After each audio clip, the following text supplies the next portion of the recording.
जयपुर में युवती की हत्या कर दी गई। आरोप है कि दहेज के लिए पति और ससुराल वाले ने उसे मारकर घर के एक कमरे में फंदे पर लटका दिया। उसकी बॉडी पर चोट के निशान थे।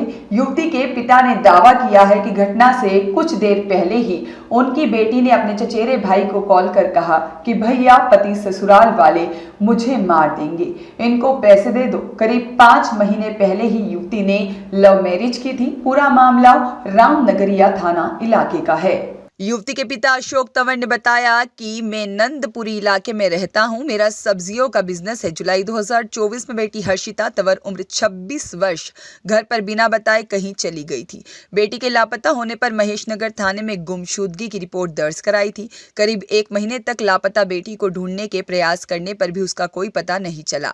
1 महीने बाद हर्षिता ने मेरे फोन पर कॉल कर बताया, मेरी मोबाइल पर पंकज मोदी से बातचीत हुई थी। पंकज के साथ मैं भागकर आई हूँ। जुलाई के पहले सप्ताह में ही गाजियाबाद नोएडा में आर्य समाज मंदिर में शादी भी कर ली। लव मैरिज करने के बाद 15 दिन वहां रहने के बाद जयपुर स्थित पंकज मोदी के घर पर ही रह रही हूं। अशोक तंवर ने बताया कि हमने बेटी की इस शादी को स्वीकार कर लिया था।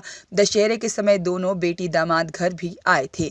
अशोक तंवर मृतक के पिता ने बताया कि बेटी की लव मैरिज को स्वीकार करने के बाद वह पति के साथ हमारे घर पर आने जाने लगी थी।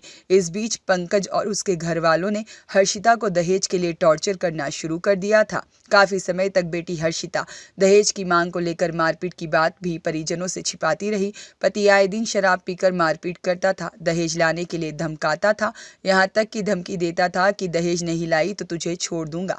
पंकज के घर वाले भी दहेज के लिए टॉर्चर कर तलाक लेने का दबाव बनाने लगे और अक्टूबर 2024 में बेटी हर्षिता अपने घर आ गई थी। वह उदास थी। कारण पूछने पर उसने कलाई पर चोट के निशान दिखाए थे। हर्षिता ने बताया था कि पंकज ने शराब के नशे में चाकू से काटकर उसे जान से मारने की कोशिश की थी। उसने 5 लाख रुपए मांगे हैं। हर्षिता की खुशी के चलते पंकज को समझाया गया था और 5 लाख रुपए देकर उसे ससुराल भेज दिया था। हर्षिता का शव रामनगरिया थाना इलाके के प्रताप नगर स्थित CBI कॉलोनी में रात करीब 8 बजे फंदे पर लटकता हुआ मिला था। इसके बाद पति पंकज उसे जयपुरिया हॉस्पिटल लेकर पहुंचा था, जहां उसे मृत घोषित कर दिया था। हॉस्पिटल स्टाफ ने हर्षिता के ताऊ को कॉल कर मौत की सूचना दी थी। जांच अधिकारी SCP सांगानेर विनोद कुमार शर्मा ने बताया, इस घटना के बाद पिता अशोक तंवर की ओर से रामनगरिया थाने पंकज समेत उसके परिवार के खिलाफ दहेज के लिए हत्या करने का मामला दर्ज कराया गया था। मामला दर्ज होने के बाद 17 दिसंबर को FSL की टीम CBI कॉलोनी पहुंची और सबूत जुटाए। जांच अधिकारी SCP सांगानेर विनोद कुमार शर्मा ने बताया, हर्षिता ने मरने वाले दिन ही अपने ताऊ के बेटे लोकेश को कॉल किया था।